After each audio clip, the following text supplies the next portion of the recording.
একাদশ শ্রেণীতে ছাত্রছাত্রীরা ভোকেশনাল সাবজেক্ট অর্থাৎ বৃত্তিমূলক যে সাবজেক্ট সেই সাবজেক্ট কিন্তু গ্রাম বাংলার ছাত্রছাত্রীরা নিতে চাইছে না, কারণ তারা এর গুরুত্ব অনেক ক্ষেত্রে বুঝতে পারছে না। তো এই বিষয়ে আমি আগের একটা ভিডিওতে আলোচনা করেছিলাম যে আমি কিভাবে ছাত্রছাত্রীদের মধ্যে উৎসাহ আনতে সচেষ্ট হয়েছিলাম যাতে করে ছাত্রছাত্রীরা এই সাবজেক্ট নিয়ে পড়াশোনা করে এবং এর গুরুত্ব তারা বুঝতে পারে। আজকের ভিডিওতে মূলত আমি আরেক প্রস্থ এগিয়ে একটি আপডেট শেয়ার করতে চলেছি যাতে করে ছাত্রছাত্রীরা বৃত্তিমূলক যে বিষয় বা ভোকেশনাল সাবজেক্টের গুরুত্ব বুঝতে পারে এবং এই বিষয় নিয়ে তারা পড়াশোনা করে এবং একাদশ শ্রেণীতে যাতে করে এই সাবজেক্ট নেয় এবং তারা উৎসাহ প্রকাশ করে। তো চলুন আমি ভোকেশনাল নিয়ে পাশ করা 2022 সালের একজন স্টুডেন্টের আমি মার্কশিট এখানে শেয়ার করতে চলেছি। তো এখানে দেখতে পাচ্ছি 2022 সালে West Bengal council of higher secondary education অর্থাৎ উচ্চ মাধ্যমিকে 2022 সালে পাশ করা একজন স্টুডেন্টের মার্কশিট নিয়ে আমি বিষয়টি পর্যালোচনা করতে চলেছি। তো এখানে দেখতে পাচ্ছি বাংলা ইংরেজি এই দুটি কম্পালসারি ল্যাঙ্গুয়েজ যে সাবজেক্ট সেই দুটো নেওয়া হয়েছে এবং কম্পালসারি ইলেকটিভ যে সাবজেক্টগুলো রয়েছে সেক্ষেত্রে ওই স্টুডেন্ট যে বিষয়গুলো নিয়েছে সেখানে দেখতে পাচ্ছি ভোকেশনাল সাবজেক্ট হিসাবে কনস্ট্রাকশন এবং অন্যান্য যে সাবজেক্টগুলো রয়েছে ফিলোজফি এবং সংস্কৃত, এবং অপশনাল ইলেকটিভ যে সাবজেক্ট সেখানে নেওয়া হয়েছে হিস্ট্রি।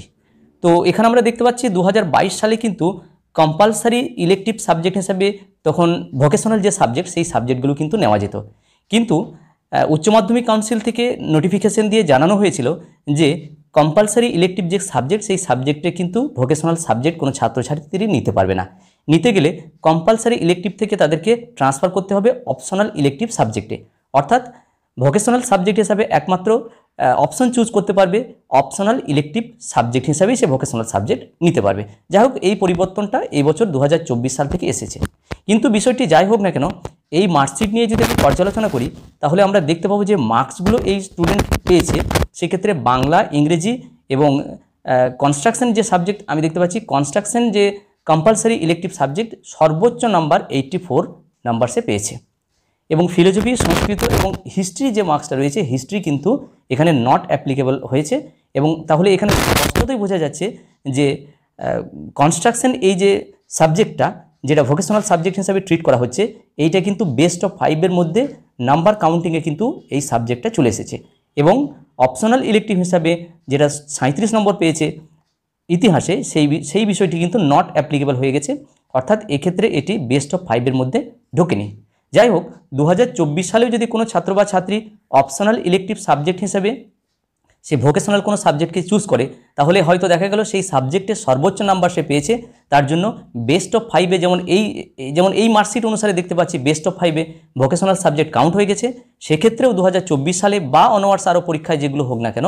অপশনাল ইলেকটিভ হিসাবেও কিন্তু ভোকেশনাল সাবজেক্টে যে নাম্বার পাবে যদি সর্বোচ্চ নাম্বার পায় তাহলে সেটা বেস্ট অফ 5-এর মধ্যে ঢুকে যাবে এবং নাম্বারটা তার অনেকটাই ক্যারি করবে, যাতে করে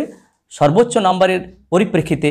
যে উচ্চ মাধ্যমিকের মার্কশিটে কিন্তু নাম্বারটা অনেকখানি বেড়ে যাবে। তো এই বিষয়গুলি ছাত্রছাত্রীদের মধ্যে ভালো করে বোঝাতে হবে এবং যাতে করে তার এর গুরুত্ব বুঝতে পারে এবং মার্কশিটে যে নাম্বার বেড়ে যাচ্ছে এর প্রতিফল তারা বুঝতে পারে এবং উৎসাহ প্রকাশ করে, যাতে করে ভোকেশনাল সাবজেক্ট আরও বেশি বেশি করে আমাদের গ্রাম বাংলার এবং শহরে যে সমস্ত ছাত্রছাত্রীরা রয়েছে তারা যেন পড়াশোনা করে। যাই হোক এই বিষয়টি ছাত্রছাত্রীদের উৎসাহ গ্রো করার জন্য আমি ভিডিওটি রেকর্ডিং করলাম, যাতে করে ছাত্রছাত্রীরা যদি এই বিষয়ে উপকৃত হয় তাহলে আমার এই ভিডিওর যে প্রকাশ করা সার্থক হবে।